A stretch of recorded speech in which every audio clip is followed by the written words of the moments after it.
కాకినాడ జిల్లా తిమ్మాపురంలో బీజేపీ జిల్లా కార్యదర్శి కాళ్ళ ధనరాజింట్లో బీజేపీ, టీడీపీ, జనసేన నాయకులతో ఆత్మీయ సమావేశం నిర్వహించారు.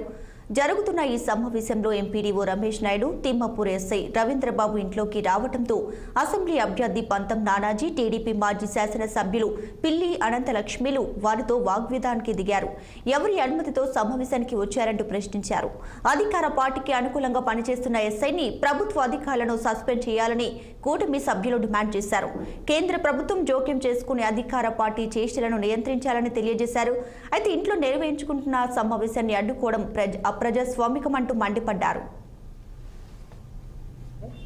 ఈవేళ తిమ్మాపురం గ్రామంలో మా ఇంట్లో సమావేశం జరిగింది. జనసేన పంతం నానాజీ గారు, తెలుగుదేశం పిల్లి అనంతలక్ష్మి గారు, బీజేపీ నుంచి మా క్యాడర్ మొత్తం మేమంతా కలిపి ఎలక్షన్ ఏ విధంగా వెళ్ళాలి, ఈ అరాచకాల ప్రభుత్వాన్ని ఏ విధంగా ఓడించి పంపించాలని ఒక ఆలోచనతో మేము లోపల మీటింగ్ జరుపుకోవడం జరిగింది. అలాగే 3 పార్టీ నాయకులు, కార్యకర్తలు, అలాగే ఓసీ, బీసీ, ఎస్సీ, మైనార్టీ కులాల 4 కులాల వాళ్ళు మేము 7 కలిపి ఒక చీపురు గట్లా తయారయ్యి ఈ చెత్తను ఊడ్చేయాలి. ఊరి చివరి వరకు, ఊరి చివరి నదికి ఊడ్చేస్తే నదిలోంచి సముద్రంలో కొట్టుకుపోవాలని ఇది ఉండకూడదు. ప్రజలు ఈ విధమైన ఇబ్బందులు, బాధలు తట్టుకోలేకపోతున్నారు. ఏ విధమైన టార్చర్లు పెడుతున్నారో కనీసం మేము మీటింగులు పెట్టుకోవడం, మా ఇంట్లో మీటింగ్ పెట్టుకోవడం కూడా మాకు అర్హత.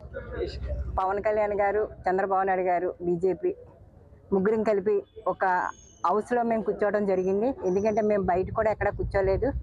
అది మన వాళ్ళు చేసిన తప్పు ఏంటంటే వాళ్ళిద్దరిని పైకి పంపించకూడదు, కిందే ఉంచాలి. పైకి వచ్చేసారు.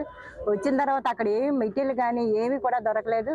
కానీ ఇలాగైతే మేము ఎలక్షన్ చేయలేము. ఎందుకంటే 2014 నుంచి 2019 వరకు ఇలాంటివి ఎప్పుడు కూడా మేము చూడలేదు. ఒక క్యాండిడేట్ అయిన తర్వాత 10 మందితో కూర్చోకపోతే మేము ఓట్లు అడగడానికన్నా, ఆయన 10 మంది లీడర్స్తో మాట్లాడుకోవడానికన్నా అవకాశం ఎవరా ఈ జగన్ గారి ప్రభుత్వం?